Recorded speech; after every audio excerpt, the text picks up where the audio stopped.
Traveling the Vortex.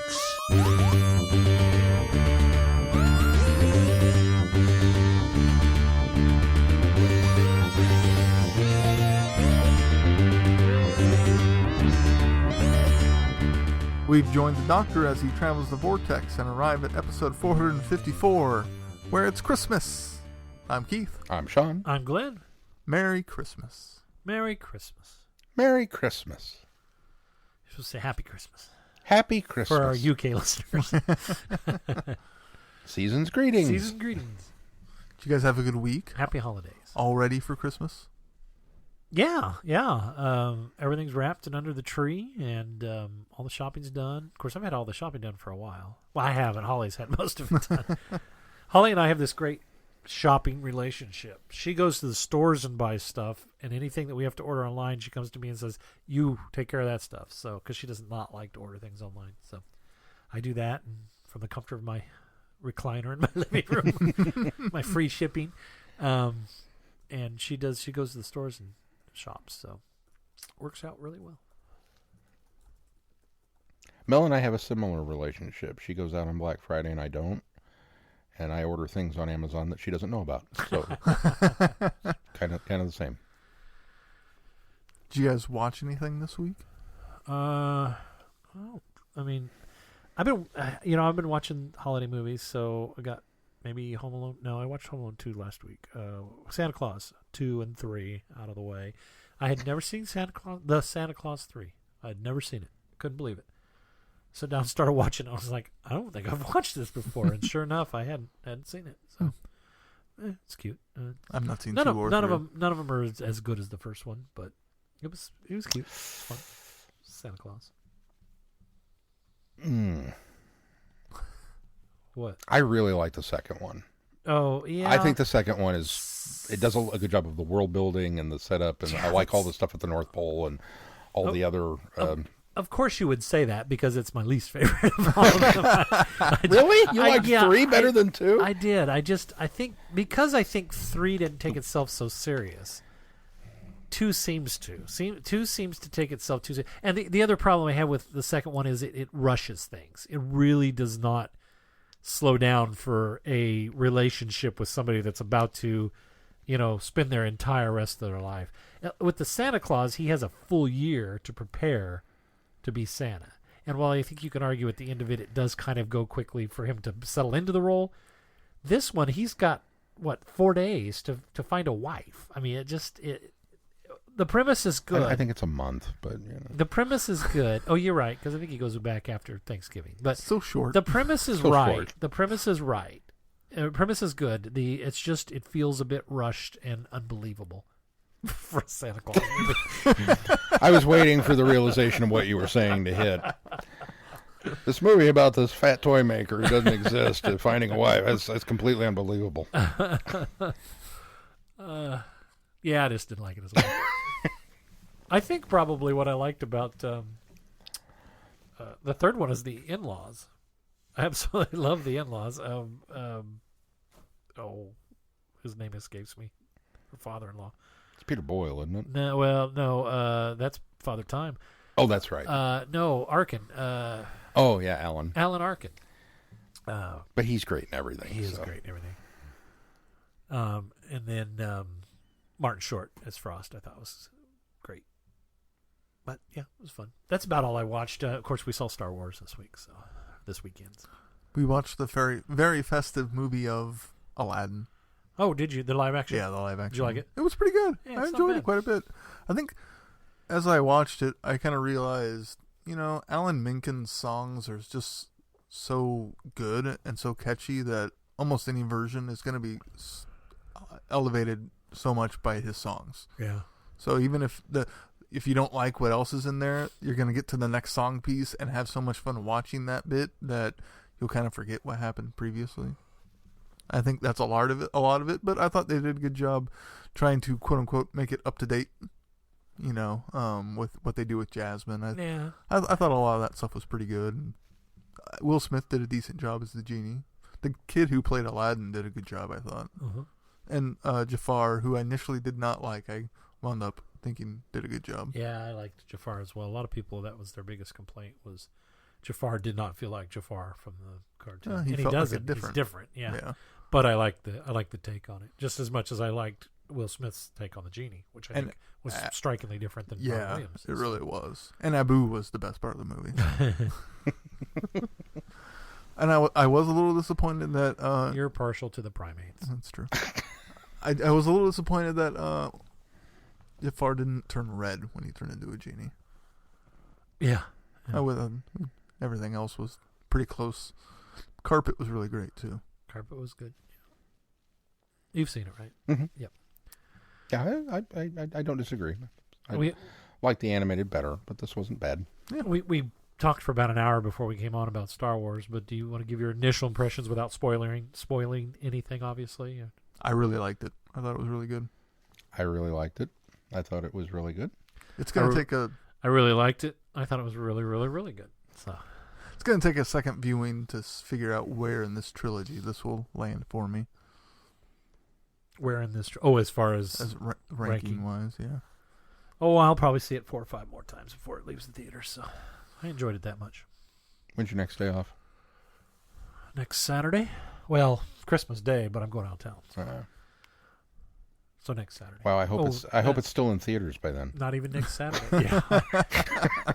Not even next Saturday because I have another Christmas next Saturday. So next Sunday. We know where Glenn will be. My first time at the B&B. It's a really nice theater. It is a nice theater. I liked it. I like the reclining seats, and of course I've been having problems with my arthritic back again, and so the really nice thing was the heated seats. The little heating bar was right in the small of my back where that is, so I kept turning that on and then turning it off, turning it on because it goes really super hot before it starts to kind of regulate itself. And I think that actually took some of the swelling and inflammation off my back, and I was able to sit there really comfortable through the whole thing. So, being as pregnant as Sarah is, she really appreciated it too. Oh, I'm sure. Yeah, absolutely. When we went and saw Knives Out, I kept fighting with mine because it was on, and I didn't think about it. I reclined, and I'm like, all right. And I was like, man, it's getting hot in here. What is? I can just feel it right in the small well, of my then back, I realized, burning me almost. Like, if you have it on the first setting, it gets really There's more than hot. one setting? Yeah, there's 2. If you hit it again, it's a lower setting. And Oh, if you hit it again, that's it goes the problem. off. I couldn't figure that part out. Yeah, I was like, tap, tap, tap, tap, tap, tap, tap. Which one of these is off? And then I didn't have it on for Star Wars, and I kind of wish I had because it was just cold enough. But I was worried about the previous experience being too hot. So I was like, Yeah, if you tap it twice, it goes to a lower heating setting. Well, that's good to know. Holly says the little number is brighter for the first setting, but I couldn't see the number. I couldn't see the number on it at see all. It. I could see it, but it wasn't. The color wasn't changing for me, or the brightness of it wasn't changing. People don't care about our theater experiences. We went and saw it on the grand screen, and it wasn't shot in the right aspect ratio to truly fit the grand screen. There was still it didn't fill the full screen. It went sideways all the way, so I'm sure it was still bigger than a normal screen. Yeah, but it wasn't the full grand screen experience like it would be in IMAX. I wondered about that myself because it was still impressive, but it didn't quite feel right. Yeah. You shot in grand screen? We saw it in the grand screen. Yeah, so it still had the black bar on just the aspect ratio of how they filmed it. I mean, there's nothing. It's not the grand screen's fault. It's just probably not the right movie to see on the grand screen. This one that's shot in IMAX is going to be better. Because that's essentially what it is. I could care less how big it is as long as it's on the screen in front of me. That's why we went to the regular screen. I don't know, man. Because I don't have to pay more money to see a bigger picture. It's pretty impressive. I do want to try out the 4DX, whatever thing it is. That looks kind of cool now. The Rumble-Rama. Yeah.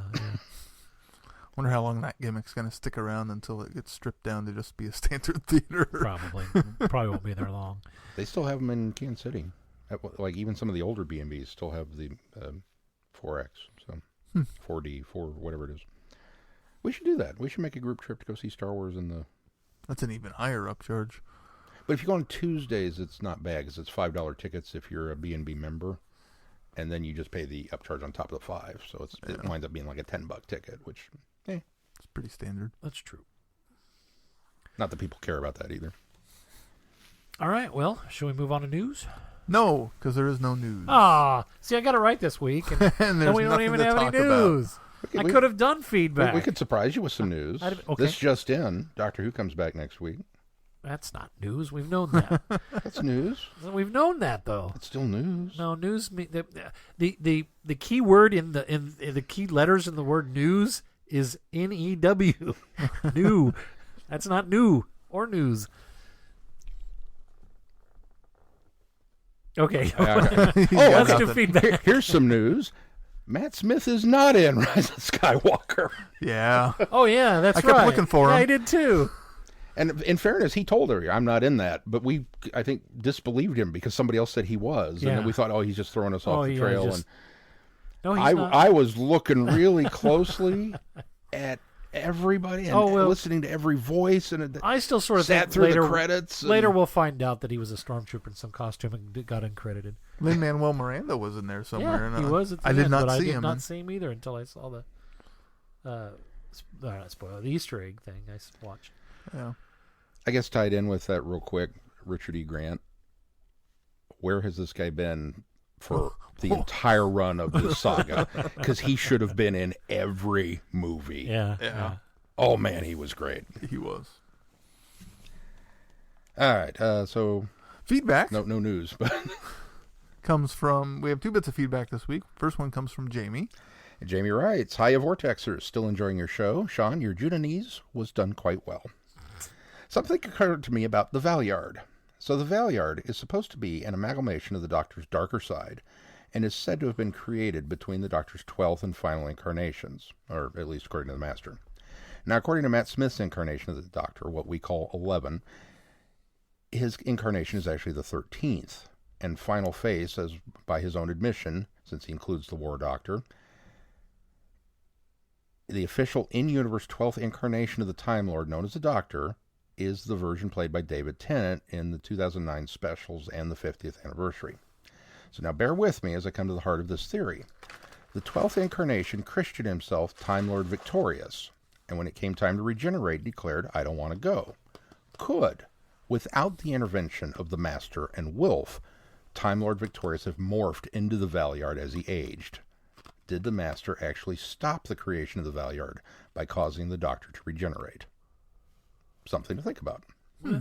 Interesting. I like it. Yeah. Anyway, moving on. Episode 176 and part 2 of your Great Intelligence Archive. Downtime. Haven't seen it or read the novel, though it sounds like a pretty decent production for a fan film. I enjoyed The Bells of St. John. Hang on. It's... I think we have done a disservice calling it a fan film. I don't know that it is a fan film, but it's more of it's a professional production. So I think it's even less of a fan film than, say, a lot of Star Wars fan films or films you'll see on the internet that are Doctor Who related. It is a fan film in that it is a film that was made by fans. However, it was a professional production company, and it does have, DVD and somewhat some rights blessings too. So, not from the BBC, but I enjoyed The Bells of St. John and The Name of the Doctor, and have given more detailed feedback elsewhere. The Intelligence is an interesting villain. I think that according to various sources, novels and such, the GI is in the same ilk as Fenric, the gods of Ragnarok, the Animus, Cthulhu, and others such grouped under the term the Great Old Ones, or Elder Gods. As for who is more effective, the Yeti or Richard E. Grant and the Whispermen, I'm not sure. I'm not sure you could do the Yeti well these days, although the Web of Fear design would be more effective than the one from Abominable Snowman. Could the Yeti do with a redesign like the Silurians? I don't know, maybe. Episode 177. I don't remember Tip of the Tongue, the 5th Doctor E. Puffin book. After you guys talked about it, I remembered a tiny bit, but just not enough to comment. Fort of Doomsday, on the other hand, is that the one with the house? Or that was the one where they were at the amusement park. Is that No. Wasn't this one? Didn't this have like some sort of haunted house? Not a haunted house. No, like Tip of the Tongue was where they actually had the alien that was living in their tongue tissue that was... Oh, right. Like speaking in tongues. It had kids, didn't it, in it too? Or young people in it that had... Yeah, because it was the contracted one set in the small town of America. Yeah. Okay. Yeah. That one. For Doomsday, on the other hand, I remember this one as I've recently seen it. It's an enjoyable story where everyone is given something to do. I know it was the first story Davison recorded, but it doesn't feel that way. Instead, it's enjoyable and fun. Sure, some of the science is probably off, but that doesn't hamper my enjoyment of the story. Moving on, episode 178, and your discussion of Jubilee versus Dalek. Jubilee. I really enjoy this story. However, that said, it is a bit slow in the beginning. Once it gets going, it's very good. Six does well. Evelyn, pardon me. The guest cast does well. It's just dark and deep, and it seems like Sherman's audio stories are the thinking man's Doctor Who. Dalek, on the other hand, is also very good, but it's more of a fun romp. In some ways, it feels like Jubilee Light. There are similarities, and a few scenes are very similar, particularly the Doctor meeting the Dalek face-to-face for the first time. I love them both, but they are different stories. 100% agree. Episode 179, In the Caves of Adrazani. It's been a while since I've seen this one. I remember it being good, but, well, not quite as good as people say. It's not like Talons, where it's just kind of boring in the middle of the road, but there are a bunch of other stories I like better. Episode 180, The Twin Absolutely Dilemma. don't agree. Sorry. The Twin Dilemma. Colin Baker's first story, notable for Six strangling Perry, and some boring plot with twins and giant slugs. Oh, and another Time Lord. They put this story as a season finale, and I'm wondering if it wouldn't have worked better as a season opener instead. Anyway, continuing on. Something Borrowed. I don't remember this at all, and your comments sure didn't jog any memories. That's the one where Perry's almost married off, isn't it? Yes. I Yes. believe so. And finally, a comment on the 13th Doctor. 13 seemed to lack much personality. Do you think that's down to Jodie, or the writing, or both? Considering that the writers wrote their scripts with him, his, her, and didn't know the new Doctor would be female, I'm thinking it's the writing. I'm hoping a distinct personality will show through in Series 12. Anyway, that's it. Enjoying the podcast and fast approaching episode 200. It seems I'm listening way faster than I'm getting out feedback. Keep up the great show, Jamie. Thank you, Jamie. Thank you, Jamie. And you might be onto something with that, how the writers had to deal with the fact that they didn't know there was a woman. But I also disagree that I don't feel like I feel like the Doctor has a lot of personality. And I know a lot of people say that she doesn't seem to, but I think she has tons of personality. So I can't really comment much on that because I've never felt that way. Oh, and as Stephen Moffat always said, you just write for the Doctor and the actor puts their stamp on it. Right. I kind of see that, and I think 13 has plenty of personality. It's different from what we've had before, and that's what kind of makes it not as apparent that it's because it's such a different approach to how she handles it. It's not as quirky weird as we're used to. And I would say I think she can be quirky weird She too can. at times. So. Yeah, there just Which hasn't is been as part of her many quirky personality. weird moments as others. Well, and I think you'd have to define quirky weird in that instance, too, because, I mean, if you compare, like, Eccleston, for example, I don't He necessarily wasn't, think of yeah. Eccleston as Well, quirky or weird versus, in ways say, he Matt was. Smith's childlike Yeah, quirky in weird. ways, though, he was, and in way, to the same point, in ways, Peter Capaldi was quirky and weird, but both of them were a lot more subdued than, say, David Tennant and Matt Smith, who their quirky weirdness was a little more obvious, or a little more abundant, I suppose. Well, and, Peter Capaldi's other defining personality trait was grumpy Yeah, initially true. and Scottish. So when you're on the heels of that, it's not going to seem like there's as much personality because they're not mad all the time. That's a good point. All right, our next bit of feedback. Our next bit of feedback comes from Trevor. He writes, auditions. Okay, I told you in my solitary previous email way back that I love your podcast, but I'm not a feedback kind of guy. But the following quote just couldn't be left without comment. 8 never ever feels to me like he is auditioning companions. Ever. Glenn. I did say that. Boy, I can't wait till you get to and review Situation Vacant by Eddie Robson. I remember really enjoying it, but now, minor spoiler, I'm looking forward to Glenn eating his words. Smiley face. Trevor. P.S. Have had happy holidays. With time travel, tenses are hard. Well, you'll get your wish here very soon because that's our next one up on our Eighth Doctor audios, which I'm sure Sean will be putting in the first part of the year sometime. You know, it's funny you say that, Trevor, but when Glenn said that, I internally I had a little smile. wasn't going to go there, but I'm glad you did, because now I'm even more excited to schedule those. And well, we'll have to wait because, of course, I'm sure I can still say back. Up to that point. Doctor never ever feels like he's auditioning. Backpedal. All right, well, shall we do our reviews? Find and Replace. Christmas 2010. Jo Grant finds herself stuck in a department store elevator with an alien creature called Huxley. Huxley is a narrator from Verbatim 6. He is here to let Jo revisit the best time of her life, when she was the plucky companion to that eccentric space-time traveler known only as Iris Wildthyme. Confronted with memories she knows nothing about, Jo agrees to a meeting with Iris inside her trans-dimensional bus. Together, the three of them take a trip back in time to 1970s, to Unit HQ, and a meeting with the only person who knows the whole truth. Bum, bum, bum. Not very Christmassy story, but a whole lot of fun. It was totally Christmassy. Jo was shopping. Let's set this up first. 2 weeks ago, we were talking about Christmas films, and I made the comment about you made the comment about 101 Dalmatians because it ends at Christmas. It could be a Christmas film, and I said, yeah, but is it really a Christmas film because it just happens to end at Christmas? And you said no. You have devised a list of films that are Christmas films that take place at Christmas, and films that just may happen to mention Christmas. Well, I think you can almost put this in your third category if you were to apply that to your Doctor Who Christmas stuff too, because it really, I suppose it happens at Christmas. It is set at Christmas. It's set at Christmas. That's it. But that's it. That's pretty much it. Well, it could be argued that Jo got the greatest gift of them all. So I really liked that.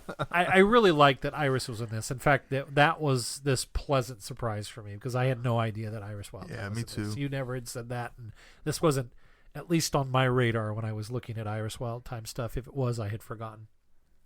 So that was a pleasant surprise that she showed up, and it was a neat twist that this. They called him the novelist. Was, convincing her that she had had different adventures with not the Doctor but with this other person, and then to show up, well I'll come introduce you to her, I'll come show you to her, and takes her to the bus. And of course when we got to the bus, I kind of suspected, oh wait a minute here. Oh, that's who this is. But when she shows up, that was a nice pleasant surprise, and I thought, oh well, that was neat. I did not expect that little detour. I really thought of all the things that they could have done, I really thought this was somebody that was trying to get to the Doctor and was either doing it in such a way that they were tricking Jo, or in such a way that Jo's memories had been changed in a way, but only because they were trying to drive out her relationship with the Doctor to kind of find out more about him. But I think it's also a very clever way to do a companion chronicle when they are specifically narrated episodes by the actors that are portraying the characters. It sure didn't feel like a standard companion chronicle. No, it felt more like an actual Big Finish story. It certainly did, even with Jo doing the Doctor's voice from time to time. I agree. It felt like. I think where it falls down for me is it doesn't seem to be in the character of the Doctor, especially with things we've listened to more of recent, like the anniversary special, the Big Finish anniversary special that we just did. The Third Doctor does not feel like somebody who would have tried to make Jo forget, or anybody forget about their time with him. It seemed very out of character for the Doctor. I bumped on that too. The Third Doctor to do. And so that sort of took me out of the story. And the other thing I thought was the novelist was a little too on point. A little too meta. Yeah, well, so much so that I thought it was a clever idea, and it's not something that we've not seen before, because obviously the one where they go to the Storyland. Why can't I think of the title of that? The second Doctor adventure. The Mind Robber. Mind Robber. We've got a land of stories there, and so we've done this kind of thing before where we have a storyteller. But this one, to go back to just to drive the point that they're from the planet verbatim. I mean, it was like, okay, come on, you're really, really tongue is firmly planted. Exactly, in cheek here. And I think that almost pushed it a little too far for me to give it a. Had it not been a Christmas story, I would have complained a little bit greater about it. Had Iris not been there, I would have complained even more so. Yeah, and I think that both of those things do soften that blow. So I would agree with you, but for the most part, it was an enjoyable story, and I really enjoyed Katie Manning's way of slipping back and forth into Iris and Joe, and then on top of that, also portraying the Doctor in such a way that it was believable. I thought was really, really, really well done. So, I know this was written back in 2010, so it's hard to give fault to this aspect of it, but partially because of the big anniversary story that we listened to, where Joe got to go back and see her Doctor again. Having another story where she got to go back and see her Doctor again felt like such a reused trope that it instead of pulling on my heartstrings, it made me roll my eyes. Like, how many times are we going to have Joe go back to see her Doctor from the future? It also sort of takes away from one or the other. So if you come from the aspect of you had heard this one first and then the anniversary special, I don't know how I would have felt about that. I maybe would have felt like that was retread, but now us doing this in reverse, I kind of feel like, this kind of cheapens one or the other in a way because we've done it twice now. So. Yeah, and Joe is a good enough character that you don't have to have that emotional punch to do it. Just her being her is enough. Is it? Yes. Is it a sense of, this is a retread? I don't think even it's a retread. But it's sort of a been there, done that. It's a crutch. Yeah, crutch. There you go. Yeah. It's an emotional crutch to put in there. But would you still feel that way had we listened to A, if we'd listened to them in order, and B, if we put almost 9 years gap? Yes, but if we'd have listened to I think the 9 years gap might have softened it a little bit, but probably not because enough. I wouldn't have remembered this. Yeah, but if we'd have listened to two in the exact opposite order, in this close together, then maybe the anniversary special probably wouldn't have had as much impact. Although that had a lot more going for it because it had Kate and her connecting with her father as well. But I think that I might have felt the same way the other direction, thinking that one didn't have as much impact because, we've done this before. So I'm kind of glad that at the time we listened to that, because I think that one had more of an impact on me than this maybe even would have, because of the fact that it's a companion chronicle. That one had, at least,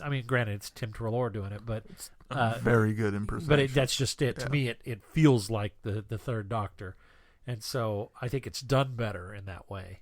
But I think it might have had the same reaction reversed. It might be because we listened to it in the order we did, but I think the other one's done better, just in general. I agree. It's just executed better. It's better thought through. The Doctor's reaction to the whole situation is a little better. I just think it was well done in the previous story that we listened to, and not as well done in this one.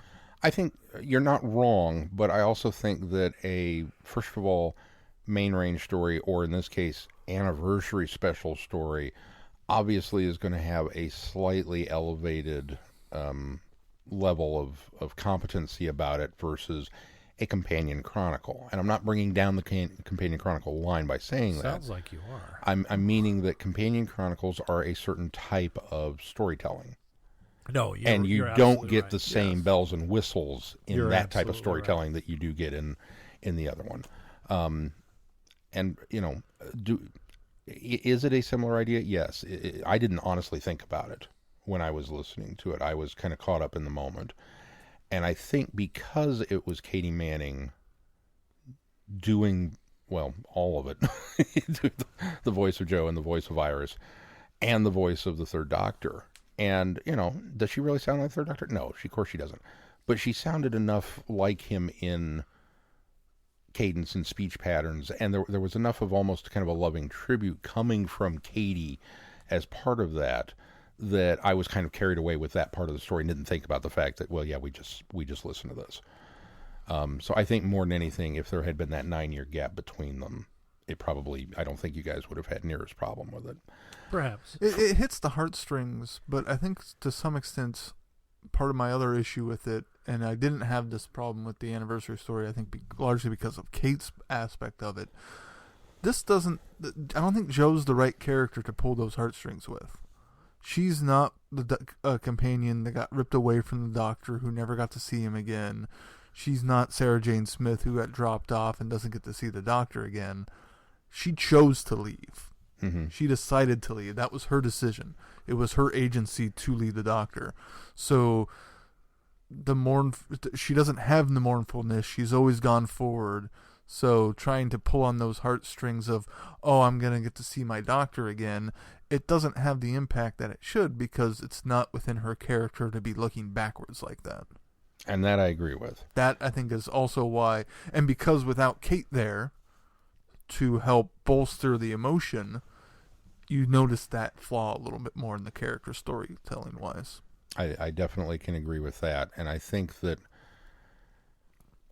it was a clever way to bring Joe and Iris together, but ultimately the overall plot that, well, it was the Third Doctor who started this ball rolling because he was trying to protect her, that to me felt a little hollow, and it kind of became a matter of, this was all a really nifty idea that you based around a kind of flawed premise.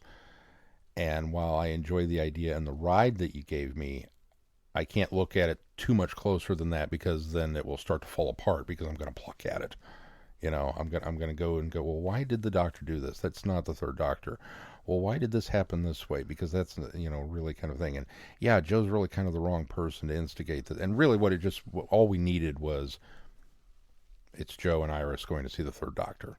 They could have stopped in for tea and, had just as much emotional impact as this kind of convoluted mystery plot that the narrator sets up. So I would agree.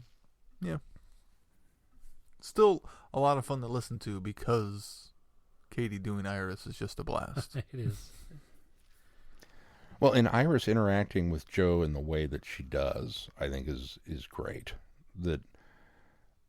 Because there's a bit of a wink, wink, nudge, nudge going on, because we know that this is Katie Manning. But Joe doesn't see that. And Iris, maybe she does, maybe she doesn't. She doesn't really care. she's just gonna be Iris. And so I thought that was very, very fun. Yeah. But yeah, not much Christmas in it. A lot more. That's in okay, the next because one. the next one has more Christmas. Yeah. The Hesitation Deviation. The Doctor brings Bernice Summerfield to a planet where they get Christmas just right. But this year, something's gone very wrong. An ancient force has been hunting the Doctor for a long time, and finally it has found him. As it closes in on the Time Lord, Bernice must make a truly terrible decision, one that she'll immediately forget. Bum, bum, bum. I liked this one quite a bit. I liked this one better. But it really wasn't until the end that I decided I really liked it. So, you want to enlighten us with that, or are you just going to leave it at that? I liked the story as far as the story goes and the script, and I thought Lisa Bowerman did a fine job with Benny, but I wasn't as thrilled with all her other performances throughout the story, and that kind of kept taking me out of it. I thought her Seventh Doctor wasn't as good as it could have been, and it just... the story kept me going through it because the performance wasn't as strong as I would have hoped. I thought I actually was impressed with her Seventh Doctor. I thought she, like Katie, she wasn't smack on, but I thought she. I mean, it's very difficult for somebody, I think, of another gender, to do someone else, because obviously, you know, we have different vocal structures and things like that. But I think her cadence, her influx, even rolling her R's, I thought she did a good job. I think I believed when she was reading the parts of the Seventh Doctor, I believed that it was Doctor. Maybe a little bit too pitchy, but I thought pitchy. But I have to make sure that came out clear. But I you know, I thought that was passable, and I thought that was well. I thought that the reason I say that I didn't know that I liked it until the end was, first of all, I didn't really know where they were going with it. This felt familiar. Like, have we encountered this virus before? This thing that we haven't. Okay. Not to my knowledge. It seemed familiar to me, which I'm okay if this was, but I kept thinking, okay, this feels like something I should be remembering from a previous story. And I kind of liked where they were going with it, but there seemed like a lot of runaway in this one. It felt like, oh, something's coming. The people are dangerous. I'm kind of glad it was as short as it was, because there was a lot of spinning of the wheels of trying to get from, you know, this, to get away from whatever was happening for a long time. And I felt that kind of was a bit dragged out. But I liked that it's framed in the way that she's telling this droid, or what she called it. It was a robot psychiatrist. Yeah, she called it a therapy droid, I think is what she called it. And that she's telling this, and then she wants it erased, wants the Doctor erased from her memory. And I kept thinking, what could possibly have been so bad? I mean, and part of that's coming from me knowing how she's been. I mean, I'm only 9 books into the Virgin New Adventures, and she's been dragged through hell. And she's only been in 4 of the books. She's been dragged through hell with the Doctor so far. And I was tainted a little bit by that, because I'm kind of thinking, well, what could be so bad that Benny would, you know, want to forget the Doctor? So when we get to the point, for the reason was because it was in order to put the virus into the robot and transfer it there, and then it was a trap. Then I was like, oh, okay, that was cool and clever, and so I did like that. But I was afraid they weren't going to get to a point to convince me that there was a need for her to do that, and they did, and it was obviously a red herring. So I think it worked out. Ultimately, I loved it, or liked it, but I just felt like they spent a lot of time getting to that point. That was my problem with it. I think I agree that Bowerman did, I thought, a fine job with the Seventh Doctor. It's along the lines of not necessarily somebody doing a full-blown impersonation. You know, like it wasn't like a Rich Little doing somebody's voice, but it was more along the lines of, if you were to make, not even make fun of, but if you were to, you know, you're amongst a group of friends and then you're telling a story about another friend and you launch into that friend's mannerisms and method of speaking to tell a joke or something. And that's kind of where I went with it. If she was just, you know, making fun of a friend. Yeah. And for me, that really worked, because it very much was somebody being Sylvester, not necessarily somebody really trying to do the Seventh Doctor. And so I liked that part of it. And I liked I didn't mind the running about. I was kind of wondering where they were going with it, because it didn't seem like there was much of a threat. It was just a bunch of series of kind of odd little adventures that there was something off about this planet. But you couldn't quite put your finger on it until they started describing the virus. And you realized that everybody that they had encountered previously started that stutter, that it wasn't there initially, but then it started to kick in once they started interacting with the Doctor. Oh, okay. So, all right, well, so now where are we going? Why would you want to erase the Doctor's memory? And she kept describing how elaborate this virus was and how long it had gestated and how it had, you know, transmitted itself across galaxies, and everybody was infected with it.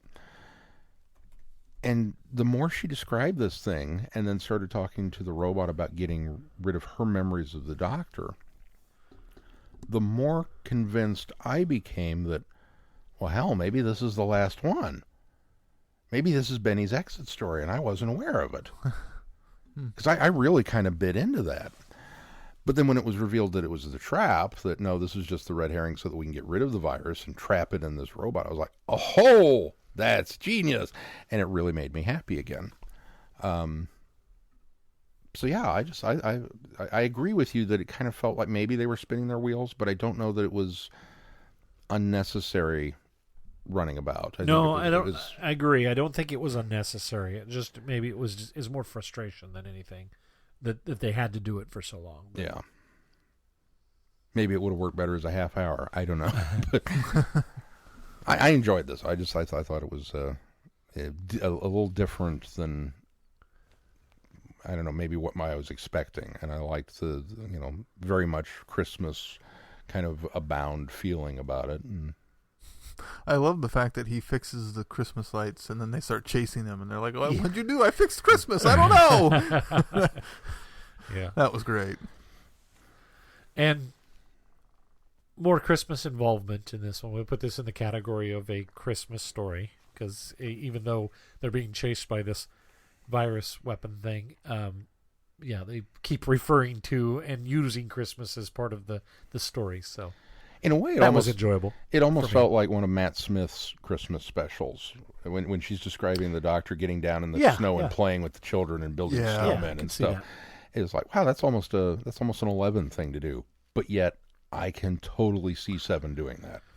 Yeah, it was a good 7 story for that aspect of things. Yeah, well, it felt very much like a James Goss story too, which he obviously was writer on this one, so that's why it felt like a James Goss story. But he has these really creative ideas that he comes up with, and they all kind of have sort of that stamp on them that just shouts James Goss, and that this one did as well. So I just realized this: Lisa Bowerman directed both of these stories. Oh, really? Yeah, she directed the one that Katie was in, and then this one. So. I did not know that.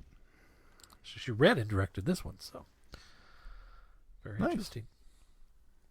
But 2 nice, stories for Christmas. I always like doing stories for Christmas stories at Christmas, and we always seem to do a good job of finding some stuff to tie in. So we have one more. We do. The Doctor and her companions save Christmas from a contemptible coup by the cantankerous Krampus. But is everyone's favorite Time Lord listed under naughty or nice? I'm going to give this one a bump too. All right. I enjoyed this. This was nicely Christmas also. I'm Yeah. kind of surprised there hasn't been a Krampus story done already. You know what? That's what it kind of went through the first part of it, and I was like, yeah, okay, we're kind of doing our thing here, and there's this memory wipe, and we're not quite sure what the deal is, and we've got to get back to this planet, and then Santa shows up, but it's not Santa, and you're just, where are you going with this? And then suddenly there's, in fact, I think it might have even been kind of sort of spoiled for me on the one cover. That there's this kind of demonic devil creature behind the Doctor at Christmas time in this Christmas story, and I went, oh, that kind of looks like that might be a Krampus thing. And as soon as I thought that, it went, oh, okay, I know where you're going with this now. And the fact that Krampus had kind of taken over and was impersonating Santa on this one planet and going to do all kinds of terrible things. And the Doctor tried to stop them once and got caught and had their memory erased so that they didn't think they had gotten caught. That's kind of cool. The concept of it is the fact that they're returning to a place where they've already been and they have no memory of it. I think I liked that element of it. I think the Krampus comes too late, even though it's sort of the reveal of what is it, Mr. Henderson? Yeah. Mr. Henderson, which I thought was kind of just, they make a joke about how bland it is. Would he really be Santa Claus, or would he go by Mr. Henderson? Well, he goes by Jeff too. My problem with the story is it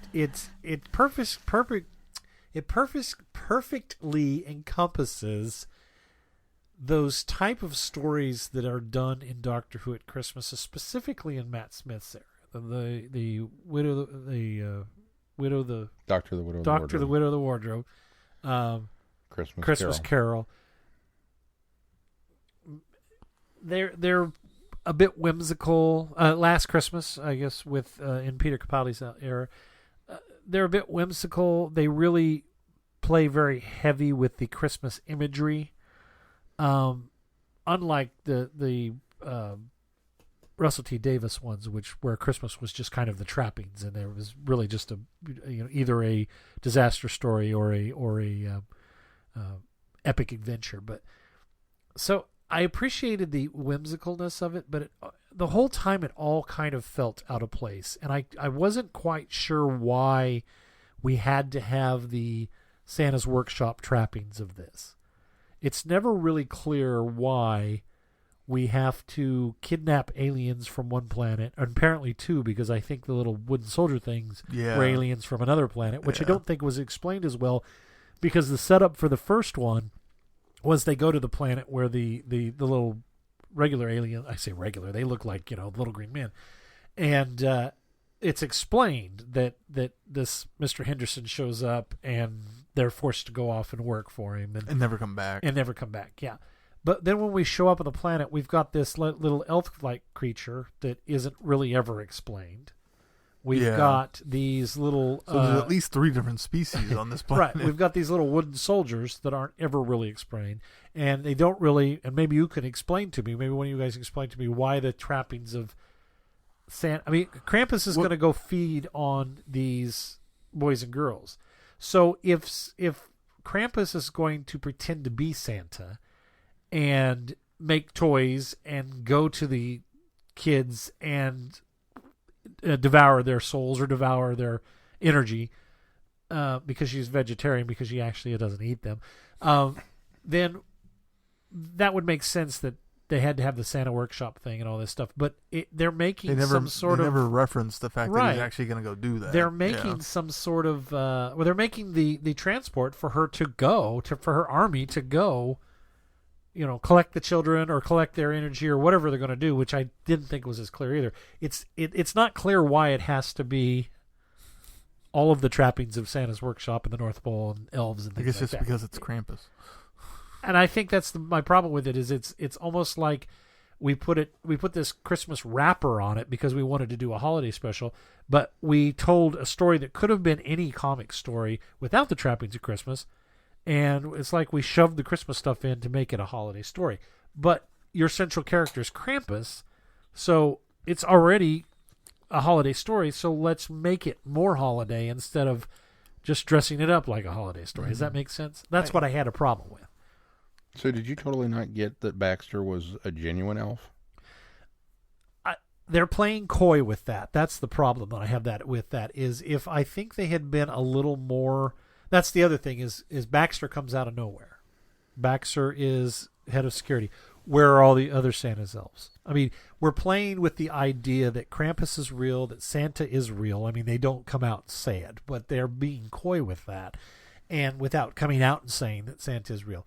And so I got the idea that the elf was there because they were trying to support that. But where are all the other elves? Why do we have these aliens subbing in as elves? That's my problem with it. So yes, I did get that this was really an elf. Well, the workshop and everything was that's all Krampus's HQ. Right. That she's kidnapping aliens to fill in the jobs of the workforce. Right. And Baxter, I took as a Santa knew what was up and sent Baxter to infiltrate and report back on what was going on.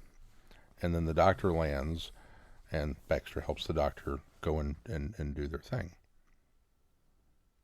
So Santa sent Baxter, but didn't send the Doctor. So Santa didn't send the Doctor. So Santa sends an inept little security elf. I don't think she was inept. Okay, he. Well, maybe it was a she.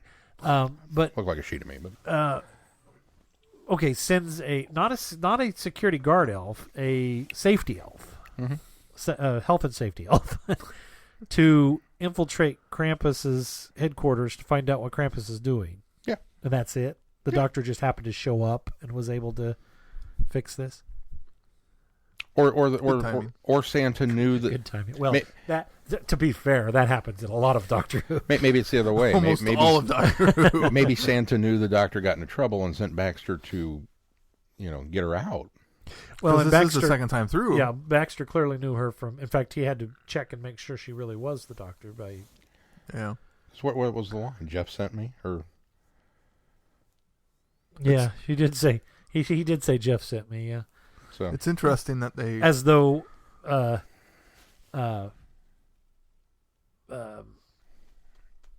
Doctor knew who Jeff was, but she didn't, because she didn't have the memory at that time. She didn't have her memories. So, well, she didn't have her memories of this planet. I got the impression she didn't have the memory.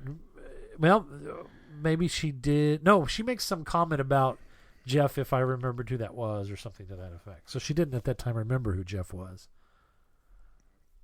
I thought she had her memory back by that point anyways. She, or was it? You've got me second guessing it now. I like that, or I find it interesting that they're retconning their own Free Comic Book Day story. Yeah. Well, that was the other Luckily, thing. which is what we've read. It's funny because I read that and I went, oh, they're referring back to the Free Comic Book Day when what's his name got kidnapped. And then they were all remembering different stories, and then it made me second guess whether I was remembering that story right or not either. Oh, then they did the story right. And then I thought, well, maybe are these other stories that happened that we haven't read? And then I wondered thought, about that, too. then I thought, no, I think they're trying to. I think they are referring to that comic, and the Doctor's the only one that really remembers what happened because she's the only one that recounts it correctly. Yeah. Now, we may find out later that they all did remember different instances from other stories that are in that series. But I thought that was very clever that they called back to that one-off issue. And you didn't have to have read that one-off issue to get anything out of this. A name would help, because you're the one on the outside of the door. A name would help, too. The name is Baxter. Jeff sent me. Jeff sent you? Oh, why didn't you say so the first time? So she knows, because the 12th Doctor refers to Santa as Jeff in Last Christmas. Not Last Christmas. No, the 11th Doctor refers to Or is it the as 11th Jeff. Doctor? Yeah. I think they're in Christmas One Carol. of the Doctors referred to Santa as Jeff. Oh, I didn't realize that. You don't remember okay. that? All right. Yeah, no, he says, or as I call him, Jeff. Oh, okay. I didn't so realize when the elf says Jeff sent me, I was like, well, okay. then that would have helped a little bit for me, because I didn't remember that. Well, the Doctor drops so many names. Jeff. I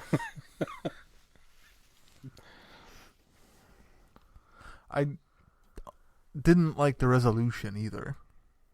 The fact that, from what I could gather, Krampus just kind of gets away. Oh, I was actually okay with that. I liked that because what are you going to do with Krampus? You're going to put him in the. You're going to put her in the Arkham Asylum of the. See, I think that's the problem with doing a story with Krampus. Either you have to flat out destroy him, or I don't know. I was fine with Krampus getting away because Krampus is kind of the eternal myth. That I mean, it's like you don't kill Santa Claus, you also don't kill Krampus. Yeah. I was fine with that. I thought it was resolved pretty well for a story dealing with a mythos. I think for a little 2-issue holiday comic book, you guys are putting way too much into this. It's a Santa Claus story in the comics. Krampus showed up. There was some adventure, and then it ended. That's all you need. Yeah, I mean, but this isn't Gunga Din. I suppose if we're going to do that, let's do it in one issue, not drag it out over two, because I really kind of felt like there wasn't a lot going on in either of these stories either. Well, because we tied into the... you very easily could have done this in one story if you hadn't tied back into the Free Comic Book Day. Well, no, I think you still could have done it, because I think that... You could have also just done a supersized... Yeah, that would have been all right, too. But, I mean, then again, why not do two, though? If you're going to do supersize one, why not do two co-lines? My point is, you could have... The setup of it was very cool. The mystery of it, I think, was dragged out a little bit too long, and I think all of that could have been kind of crammed down into a one issue special. But that's fine. I mean, I don't knock them for trying to get a little. They more did money. more of a holiday special than actual show did. That's true. They are picking, and again, it feels a bit like a Matt Smith era or even Capaldi era Christmas, a Moffat Christmas special. Well, and it very much feels being like two something issues, Moffat it would have feels very much like kind of the pacing of the 13th Doctor era too, because it's kind of a little bit slower paced, kind of takes its time doing what it's going to do, focusing on the characters. And this felt in that same vein. Indeed, so but look how well they did, because I think we all thought that the story from the Free Comic Book Day was good. And it was all done in one comic. So, I mean, I see what you're saying, that it does, it mirrors that. I think that's an style, exception from the comic series in general, too, because I think most of the other ones are multiple issue arcs. Yeah. So I didn't hate it. It just, there was times that I just kind of felt like, is a lot of this necessary? And I guess it is. If you're doing a holiday story at Christmas, might as well. It's all necessary, I guess. There you go. All right, Sean, what do we got coming up with the schedule? Well, as we reported once upon a time on Facebook that the 13th Doctor would return to our screens on Christmas Day, we weren't lying. It just happened to be in comic book form. So we've got our 13th Doctor Christmas special out of the way. Not on Christmas Day. Well, we reviewed it ahead of time. I was about to say not on our screens either, but we do get the digital review copy, so it was on a screen. At least I looked at it on a screen. I looked at it on Not a screen. on a television screen. Right, but right. I don't think we ever said television screens. It's true. But next week, proper, the Doctor returns for reals, and we will get a New Year's Day extravaganza, which will be next on our list. And then, of course, you've got at least, 10 weeks that we decided that there's going to be, or has been announced? I think the way we're going to wind up recording it, it'll be 9 weeks worth of new episodes. And we will not have a show next week. We will have a show the week following that will encompass the first two stories. Yes. So we're gonna dump them together as one, right? Because it's a technically we two-parter. will have a show next week. No, we won't. We won't have a show next week. You're right. Yeah. We will be off next week, and we will pick back up after the first of the year with a review of the first two stories of the season. Yes. So you have that to look forward to. Yep. And I have not updated the schedule on online because, well, they've not released any episode titles as of yet. But just know that it's going to be 10 weeks of New Who. Right. So, yay! Yay! So glad for it to be back. Yes.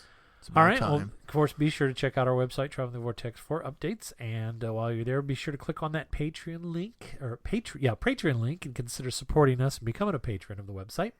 And for those of you that are supporting us, we thank you always. And remember, you can send comments to feedback@travelingthevortex.com or by clicking on the Send Feedback link on the website. And until next time, I'm Glenn. I'm Sean. And I'm Keith. Cheers. Happy holidays. Be seeing you. You have been listening to Traveling the Vortex. Doctor Who and all of its associated programs are owned and trademarked by the BBC. No infringement is intended or implied.